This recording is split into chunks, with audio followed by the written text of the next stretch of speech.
In July 2012, a serious incident occurred on site. But thanks to our ERT team and their training, support from St John Ambulance volunteers and the District Hospital in Boddington, plus the combined efforts of all emergency services, a man's life was saved. This is the story. It was a normal day for myself, just business as usual. I received the call over A3, the emergency radio. Immediately turned around and started heading towards the scene. I got to the scene, got out of the vehicle straight away and immediately ran inside to try and ascertain what was going on. I saw a man lying down with his leg in an awkward position, ascertained his vitals, I checked his airway, checked his pulse, asked his friend just to stay with him while I went out and got some more help. Received a phone call from the ESO advising me that we've had an incident in Mill 3. We discussed some options in equipment requirements. I said to maybe activate the ERT team, so we got that rolling. Contacted the nurse, asked him to get the ambulance here straight away. I was working in here, seeing somebody was in with I think it was a cough or a cold, something pretty minor, and my phone went off, which I always carry in this pocket, and said there's an emergency, could I attend to it? Popped in the ambulance, drove up there, took us not even a minute. Once we've mustered, we're probably looking at 10 minutes or so. We all went up to the scene. I went with the ERT team. He was having difficulty breathing. Even without all that, his leg was in a bad way as well. That turned out to be the most minor part of his injuries, but yeah. Once we were on arrival, muster ourselves, get our gear that we discussed that we need, enter the confined space, catch up with the ESO, see what assistance that's required for the casualty. When there's a major incident at the mine, the nurse from the mine will often ring to the hospital and say, this is what's happened, this is what we're bringing you, this is our ETA, so when they're going to arrive with us, and that would then spur us into action to get organised. I spoke to Sandra, who was in charge of the hospital on that day, Sandra Light, and I gave her a running commentary pretty much all the way to the phone. Start getting our ED ready, getting bags of fluid ready, checking the emergency equipment, making sure we're prepared to receive that patient.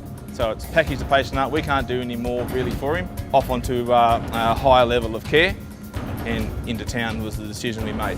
The most important thing I did for him really was getting his pain under control and just reassuring him that he was in good care. The ambulance pulled up to the end of the conveyor system and we had people down on the ground with a stretcher, and we lifted him down onto the stretcher and then straight into the ambulance. He asked me if I would please phone his wife, and he gave me his phone and found his wife, and we phoned her up and just told her we're on our way to the hospital, not to worry, that things are all right, and we're doing the best we could for him. The good thing we have here is we're close to the hospital.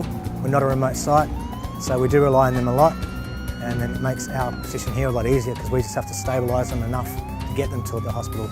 Once they arrive, we go out and take the patient out the back of the ambulance, bring them into ED and triage them, and basically assess them then, so a thorough secondary assessment, and then start initiating care along with the doctor. Sometimes in these occasions we might ask the mine nurse to stay. They'll give us a thorough handover of the patient, but we might need them to stay and help us if we don't have enough nursing staff at that point. The day of the accident, we'd done a trip to Perth to Armidale. Carrie Ann and I'd done it. We had a nurse on board. We were probably 3/4 of the way home and I got a phone call from my husband. I almost did a double flip because I have a son that works on the mine as well. So we hightailed it back to town. We dropped the nurse off up the hospital and I was going to go and find out who it was. When we went in, the mine ambulance was already there. The patient was just being unloaded and we basically got seconded to stay and help with the current patient that had come from the mine. Very serious accidents need to go by chopper. They need to get to the trauma unit as quickly as possible so that they can get the best care in the best place. It got to a stage where he was stable enough to be transferred to the ambulance to go back down to the chopper. We put him back into our ambulance and we transported him back down to the Oval. The paramedic said if he makes it up in the air to Perth, he may be okay. And lucky enough he did, he made it. Yeah, a critical success factor on the day was the degree to which our ERT, our emergency response personnel, and our medical personnel on site were able to clearly communicate the details of the injuries sustained by Francois on the day. And having had a trauma surgeon on the helicopter was as a result of having that very clear communication about the extent of the injuries, really the critical element in Francois surviving that day. You know, the whole scenario, I believe, why the guy survived was just a good teamwork between all the emergency organisations, and we're all volunteers here. We all work together to make it a good outcome in a small community. We all balanced one another out and helped. The doctors, the nurses, RFDS, the mine, St John Ambulance, everybody worked well as a team to get the best outcome for the patient. As a good team, it was fantastic. It really was. You know, we all know what we have to do. Remember the vital behaviours that supported this outcome. Speak up. If it doesn't feel right or look right, speak up. Follow procedures.